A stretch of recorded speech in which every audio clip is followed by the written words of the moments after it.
Do you get tired of spending a lot of money on expensive mulch and replacing it year after year?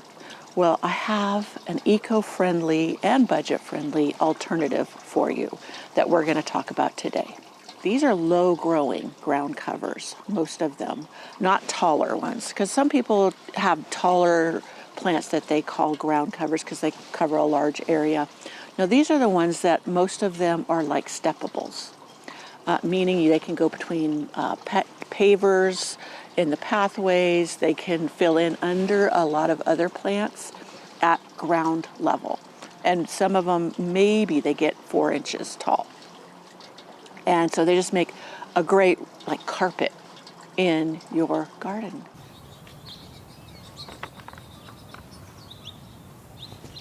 So let's explore some of these fantastic ground covers that you can use in your gardens. Now, I'm not going to give you the zone that each and every one will thrive in. You can look up the ones that you find attractive and it'll tell you that. I will, because I'm in zone 8B, the ones that I'm going to relate to you today do grow well for me. And I live in the mountains. We have cold, snowy winters, etc. And you need to go by not only your zone, but your growing conditions, because some I will have a warning with, even though they work for me. Just be aware of that. First one I wanted to talk about was Roman chamomile. This is also known as creeping chamomile, and it's an herb. I don't know if anybody uses it for teas or whatever, like the other chamomile, but I'm sure it's possible. It has the daisy-like flowers. It's tough. It produces a mat. It's great between pavers. It loves sun. And so it does well in like drier areas. Like I have sandy soil in between my pavers.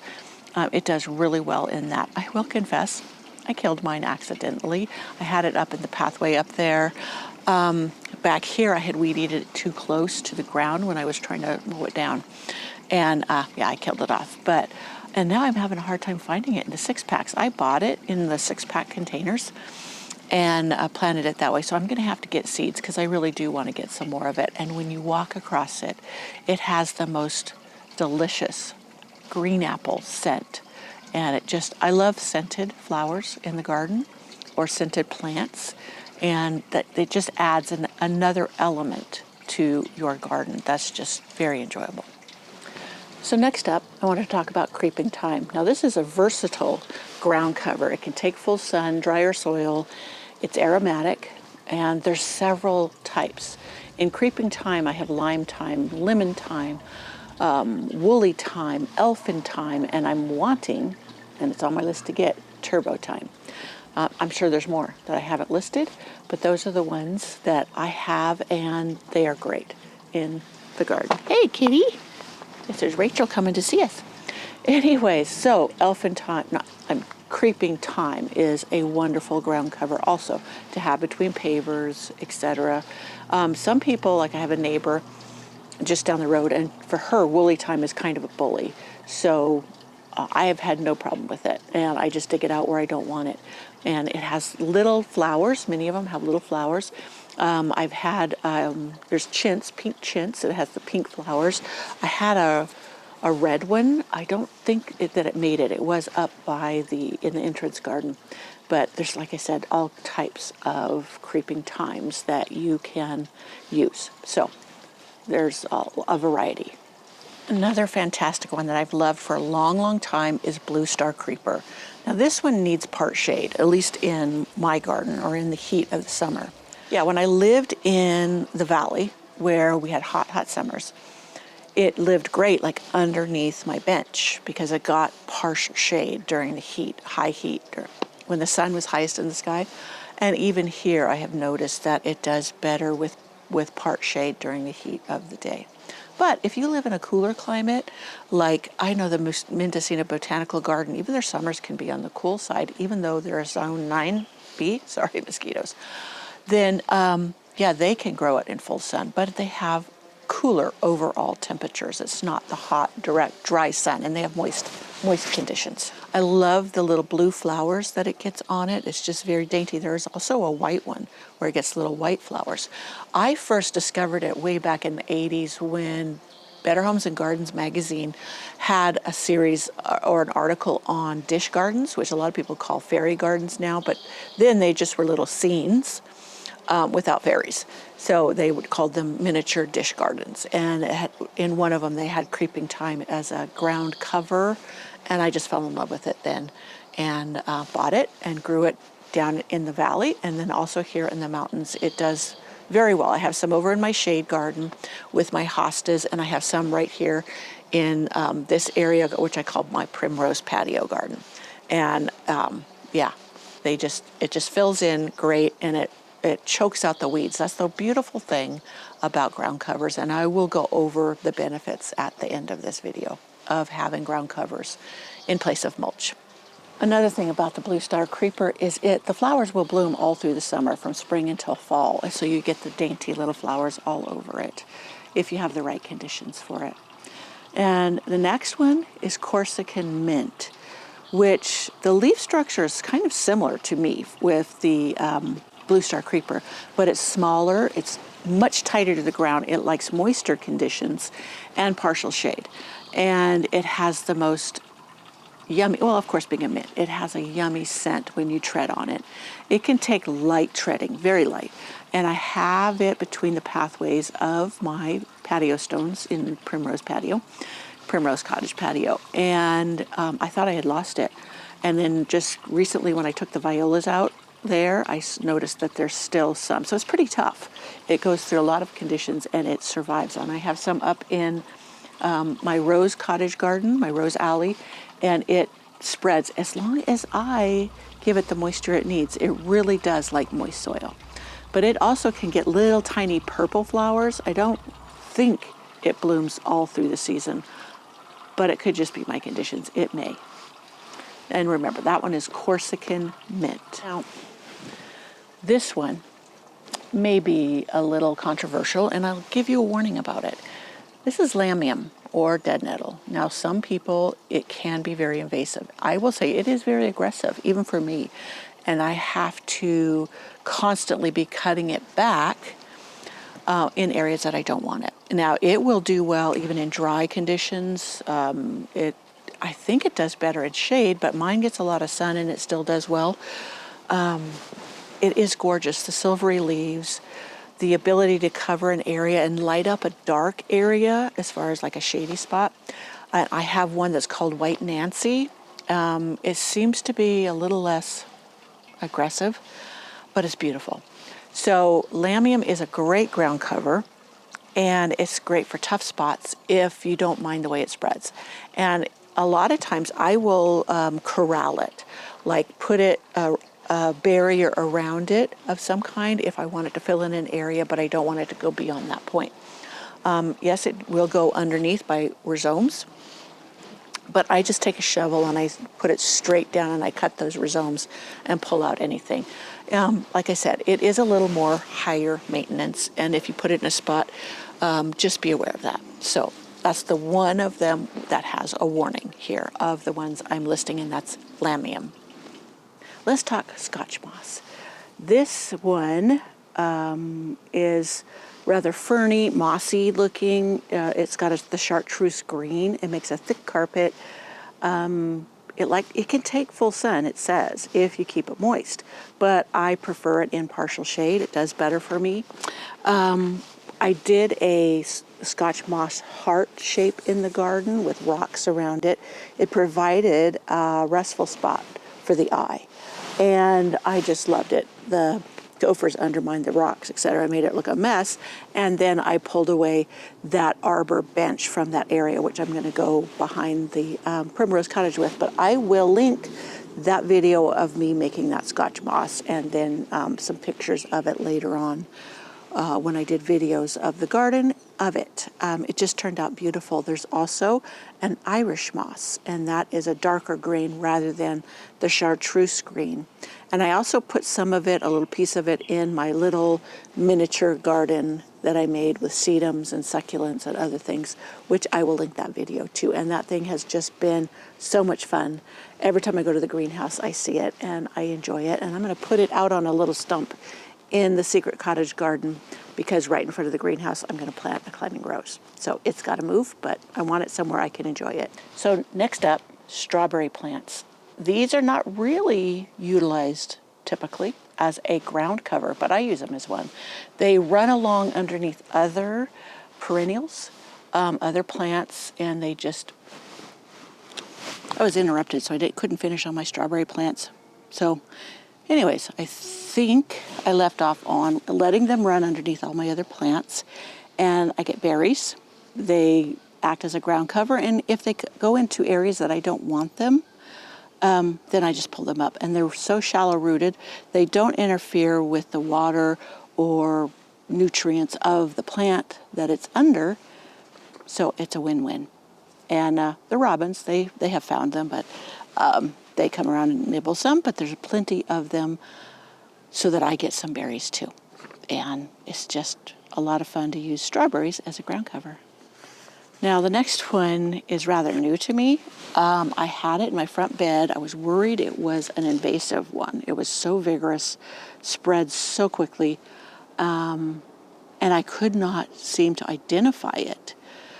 And finally, I found it somewhere else, took a picture of it, did the Google lens or whatever, and it identified it as self-heal or Prunella vulgaris. I don't think I'm pronouncing that correctly.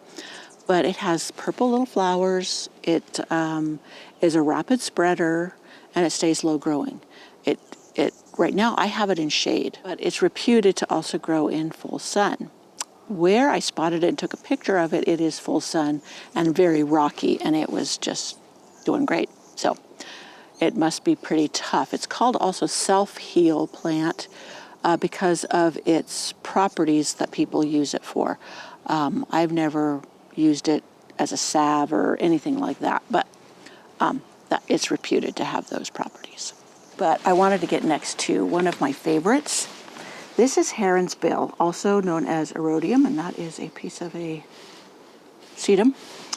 Anyways, this comes in pink, white, and I'm also told purple. I haven't seen the purple, but the pink I have over there, and it's got these fuzzy little leaves that remind me of kind of like geranium leaves. Erodium, not eronium. I'll put it across the screen to make sure I'm saying that properly. But I've also seen it called bishop's form, Erodium. And yeah, it does great. This is in rather sandy soil, but I try to keep it moist, and it gets part shade. You see how it's just a little bit of sun here now. The sun's going past these trees that provide shade in the heat of most of the afternoon. But it also does well in full sun if given enough moisture. And it blooms with these little white or pink flowers all summer long, and I have found it just delightful. Sedums. Sedums are a fan favorite. They are great in dry areas. There's so many creeping sedums. There's so many shapes, textures, types, colors that you will be amazed at the options that you have out there. I have plum colored ones. I have chartreuse colored ones. I have spiky ones like my Angelina and my lemon coral sedum is a beautiful one, as well as the lemon drop. I think there's one called, and Angelina is another one that's the same coloration. So there's several varieties that have like the spiky ones. There's even green ones. I don't know the name offhand. I picked them up, at a place that, they were selling off their little sedums and picked them up. There's some that are real fleshy and squishy, and others that are more flat-leaved or the spiky leaves. There's one called Old Man Bones that I had, and I accidentally gave it away. And the person that had it, she moved and gave it away to someone else. But I can replace it. I can find it again. But just the sedums, there's just so many of them. And being great, like in rock gardens, gravel gardens, drought areas, they just keep spreading. I have them beside my pathways. I have them in pathways. As far as being steppable, they aren't quite, I would say, tolerant of being stepped on, but if you have them between stepping stones, that works. You can't go wrong with creeping sedums. They just are gorgeous, tough, And for me, gophers, leave them alone. So this one is another one you want to approach with caution or use with caution, and it's Ajuga. Now for me, I have it in certain areas and I can keep control of it. And this variety does really run.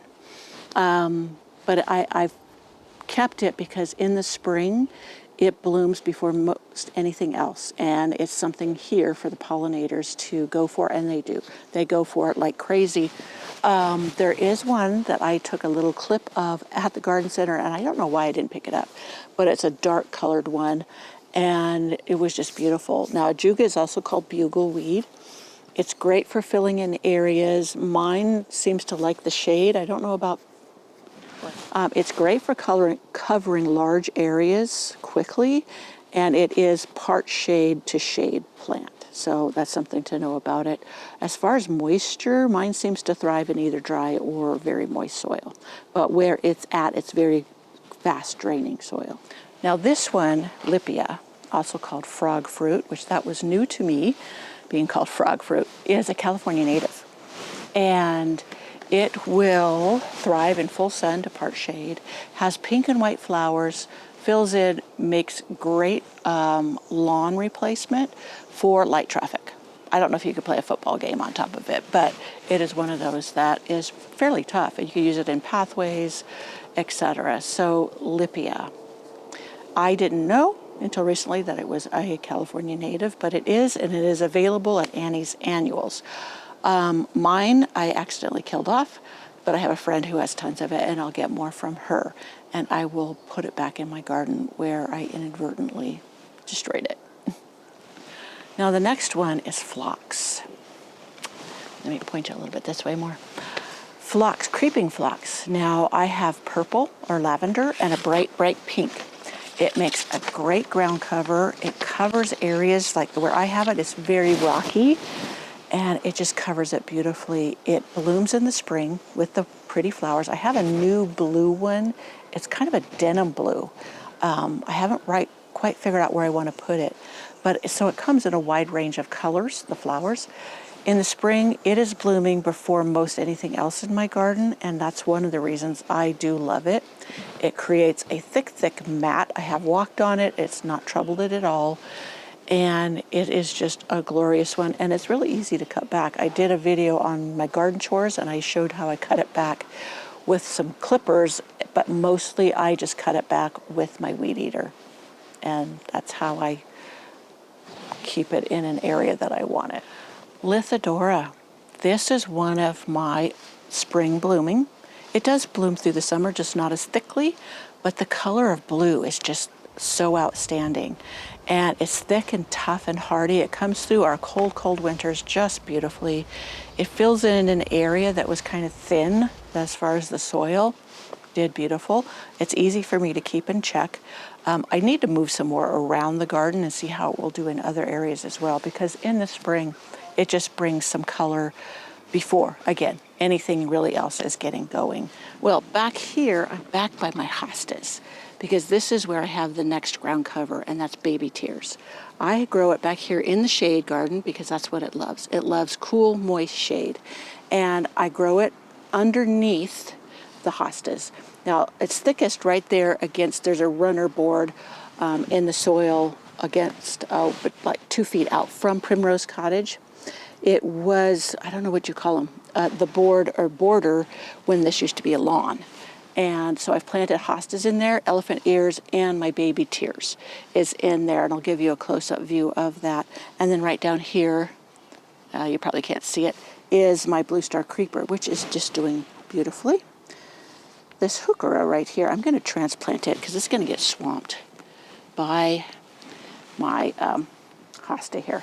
But, so baby tears, keep that in mind for moist, dark, or shady areas. And it makes that area look so lush.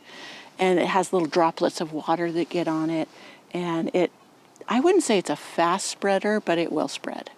I did want to say about the baby tiers too is that it's great for terrariums. So just, if you're into terrariums, you probably already know that. But for those that aren't and would like to get into it, baby tiers is a great one for containers and terrariums. So Delosperma, also called ice plant, but this isn't the big chunky ice plant. This is the low-growing matting type ice plant with the succulent leaves.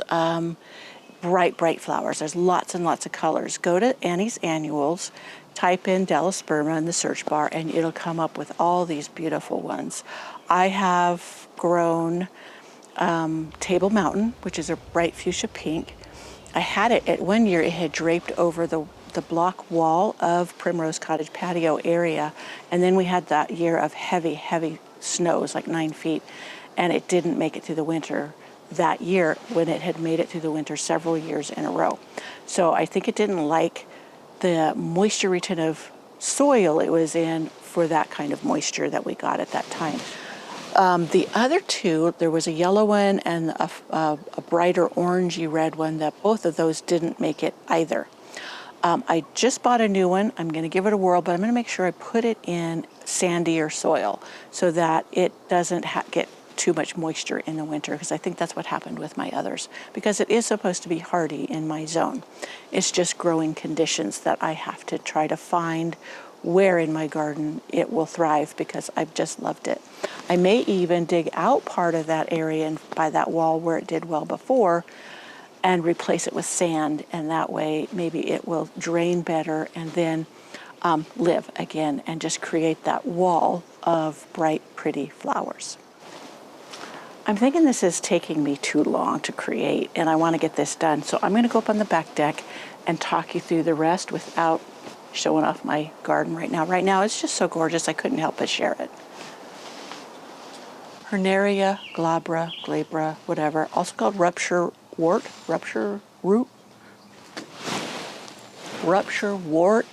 I call it green carpet. It's tough. It has these tiny leaves. It makes a thick mat, chokes out weeds beautifully, stays evergreen. It prefers full sun, well-drained soil, and is perfect for rock gardens as well as between pavers in the pathway. Veronica repens, or creeping speedwell. Now, I've heard some people say that this is invasive for them, but I haven't found it to be so. I like the one that I get is got the chartreuse leaves, spreads quickly, gets the little blue or purple flowers, and I just love that color. And it's, did I already say speedwell? Does that give you a hint of how fast it spreads? Maybe that's why some people find it invasive, but I think it needs the right conditions. But you look up in your area what is considered invasive or thuggish or bullish. This creeping Veronica is also supposed to be hardy in full sun. Some of them aren't. Some are of these ground covers really thrive in part shade. So just be aware of that. I know I've mentioned it, but I just wanted to make sure you knew. And I'm trying to mention which ones will do well in full sun. Okay, here's another one that's controversial. Creeping Jenny. I like the one, there's the darker one, dark green, and then there's the light green one, that's the chartreuse color. In areas that get a lot of moisture, like the Pacific Northwest, it is a true bully. I can keep it more under control because it's drier. And it doesn't spread where it's dry. In fact, it's actually died off in spots where it didn't get watered here. But Creeping Jenny, it is a very fast spreader. It has the chartreuse green leaves. Some of mine does thrive in full sun, but I think it's better in a part shade area. And when it's going under perennials again, like I've said before, it will do well there too. It does spread rather quickly with the rhizomes. If you pull it out and you leave a little bit, it will come back. But I have found it's fairly easy to dig up where you don't want it. It's perfect in containers where you want a draping plant or a spiller. And that chartreuse green just really is a perfect foil for many other plants. So if you don't want it in the ground, which I don't blame you if you have a lot of moisture, then do try it in maybe a window box or something. So that's an option. Or don't plant it at all. Well, that's it for the ground covers. I don't think I've missed any that I grow. I may have. and I'll just show you in a future video. But let's talk about the benefits. The benefits of ground covers. Ground covers, most of these form a dense mat and they choke out weeds. And if a weed comes through, they're so shallow rooted that it's very easy for me to pull out and keep them at bay. And that's, mulch also does that, chokes out weeds. But here we're talking about replacing mulch. So we're not having to bring it in over and over again through the years. So these ground covers also are moisture retentive. Anytime you cover the ground, the soil retains more moisture rather than being hit by direct sun. So soil or moisture retention is another benefit of these ground covers. Erosion control. Erosion, because they do fill in quickly and the roots hold on to the soil, they prevent it from being washed away in heavy rains. They also prevent the rain from just running off. They act or help the soil act as a sponge to absorb more moisture when there's heavy rains. And that is only beneficial because then it soaks way down and prevents like mudslides and stuff like that. So erosion control is another huge benefit. Plus they're just pretty. There's nothing more beautiful than seeing a green carpet. That's why so many people love lawns. And even I would like more green in my pathways. In one pathway, and I didn't put it as a ground cover, but I guess it could be, and that is the micro clover. Now in some areas I have a viewer who says hers is like 6 inches tall, but she's been getting a lot of rain and moisture. Mine is staying very short, and it is said to be a replacement in drought areas for lawns. So maybe that's the ticket to it remaining shorter, is it goes in dry areas. It takes the full sun. Some areas where it gets more moisture, it's thickening up more and getting a little bit taller. And I will water more because I want it to fill in the pathway. I had thought of planting grass. I love the grass pathways. It just brings a cool richness to a garden to have grass pathways. So I'm debating on actually adding more grass to that area with the clover and have them both grow there together. So we'll see how that works out. But beautiful foliage underneath rather than just bark mulch or other things that you add. So having these, if you don't buy the thuggish ones, using ground covers instead of mulch actually makes it easier to maintain your garden because you're not having to add, the back-breaking work of shoveling mulch everywhere. I actually enjoy it. So when I get the destil, it's called a distilled turkey ranch, and it's organic. And when I get their compost, it actually helps feed the soil, etc. So that's a benefit of adding mulch, is that it does break down and feed the soil. Now, I can't say that ground covers feed the soil, but they do all the other things. Now, there is there is one that a lot of people have used and regretted, a ground cover, and that's called Vinca minor. I have a variegated one. It is in an area that I have been able to keep it contained, but I can see where it could become a thug. And you really kind of want to avoid that one because it has escaped and gone into areas and choked out things that we really don't want it to.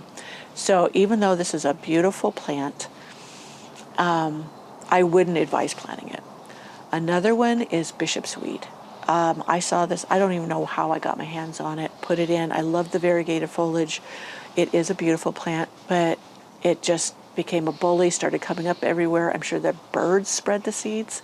I'm really trying to eradicate it and get it just eradicate it. I'm not even under control, just get rid of it because it's been one of those plants I really don't want it to get out into the woods, etc. So that's another one. I think that's it. Oh, I think I had one. There was one I wanted and I can't remember what it was. Anyways, it doesn't matter. Those are the ones I have, and those are the ones that I would recommend and the ones I would try to avoid. And the two that I gave you, 2 or 3, that I gave you a warning about them becoming thuggish in your garden. And if you don't want to have to do more work, avoid those. So I hope you enjoyed this video of the benefits of ground covers to replace mulch in your garden. I'll see you next time.